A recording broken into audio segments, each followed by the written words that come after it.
Now moving over to a housing bill where many opponents have received tens of thousands of dollars from Blackstone and other groups. Senators voted against a bipartisan housing bill that restricts large institutional investors from buying up single-family homes and requires investors to sell build-to-rent homes within 7 years. The Center Square's reporter, Therese Boudreaux, is here to tell us a little bit more about this. Therese, thanks so much for joining the Center Square Daily. First, looking at this story, could you break down exactly what this housing bill is and essentially what it would do if it was passed? Sure. So the 21st Century Road to Housing Act, it's a very large, very bipartisan bill that passed the Senate, and it has a lot of, there's a similar bill in the House, and it has a lot of things from that as well. So there are many, many things in it. A lot of it's focused on making manufactured housing easier to build, removing regulations on it. And then some of it is changing zoning laws. So there's concerns from some people, from some groups and critics and lawmakers that this could be the equivalent of the federal government overriding state local zoning laws. So that's something in it. But then another provision in it that really caught my attention was the provision that, as you mentioned, it doesn't allow large institutional investors to hold on to it prevents large institutional investors from buying up more single family homes. There are exceptions to that, again, just single family, but it also requires that these build to rent homes be sold within 7 years. So there are a lot of groups that could be impacted by that.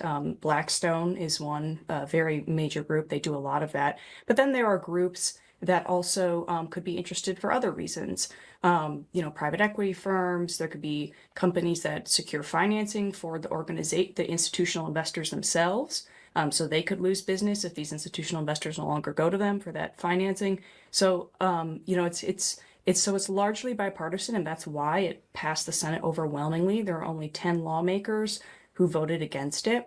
But my story was I basically wanted to see, all the lawmakers most of them had different reasons for it. They would say something briefly, but I dug a little deeper. I wanted to see, are there any groups that would be negatively impacted by this bill that risk that their PACs or political action committees or their employees may have donated to these Yeah. candidates. And I did Yeah. find some interesting things there. Yeah, and just like you said, it was largely bipartisan, right? We have a lot of Republicans and Democrats agreeing on this issue. But within your reporting, you kind of break down specifically 10 senators that opposed this bill. Who are those senators? And, we'll get a little bit onto it a little bit later, but just explain, who they are and potentially what was the incentive around their opposition. Right. So the 10 senators who voted against it, there were 9 Republicans and 1 Democrat. So the Republicans are, you have Tom Tillis, Todd Young, Mike Lee, Ted Cruz, Rick Scott, Ron Johnson, Ted Budd, Rand Paul, Tommy Tuberville, and then the Democrat was Brian Schatz from Hawaii. And this is all in the article that's on the Center Square for people who want to dig deeper. But all of them received tens, some of them hundreds of thousands of dollars from these companies that could be impacted. So Blackstone in particular was one, but then you also had Rock Holdings and Coach Inc. I'm not sure if I'm pronouncing that correctly. Capital Group companies. And then you also had some organizations that had come out against the bill specifically for that build to rent housing provision, such as the National Association of Real Estate Investment Trusts. So I had to do a lot of digging and a lot of searching to make sure that these were companies who would be impacted in some way. Yeah. Now, again, it's important to say that just because these lawmakers received funding, from the political action committees or employees of these companies, doesn't mean that they necessarily voted, in accordance with that. But, it's interesting just to see these numbers laid out there. Yeah. I reached out to all the lawmakers twice, actually, and some of them got back with me. Again, those statements are on the Center Square. Most of them say, no, it wasn't because of that. It was because of something else, or I didn't vote according to these people didn't tell me what to do. I just voted because I thought it was the right thing to do, So Yeah. they're not making accusations, but we're pointing out interesting facts. Yeah. Before we kind of go into that a little bit deeper, Therese, because I'd love for you to highlight, some of those responses that you saw. If we could pull up that graphic again, just to really highlight, how much of that funding is being received by the senators, right? So we see Senator Tom Tillis getting almost $500,000, right? Ted Young, 290,000. Like you said, tens and thousands of dollars receiving from these from Blackstone, large institutional programs and events. Now, some of the senators you reached out to didn't respond or couldn't comment in time, but you did get some interesting reactions and responses. Could you highlight and break that down for us? Yes, I did. I never got a response from Tom Tillis, which was disappointing, given that he was the over 500,000 person. But I had Todd Young, for instance. He said that he wanted additional changes that he wanted the package to address, especially zoning regulations. So he said that's why he voted against it. Mike Lee, statement from him, he said that he votes according to his own convictions. And he also had, other things that he wanted to see in the bill, and that's why he said he voted against it. Ted Cruz had again, this is all in the center square in the article, but he had a very long statement back, and he was specifically concerned with the central bank digital currency provision.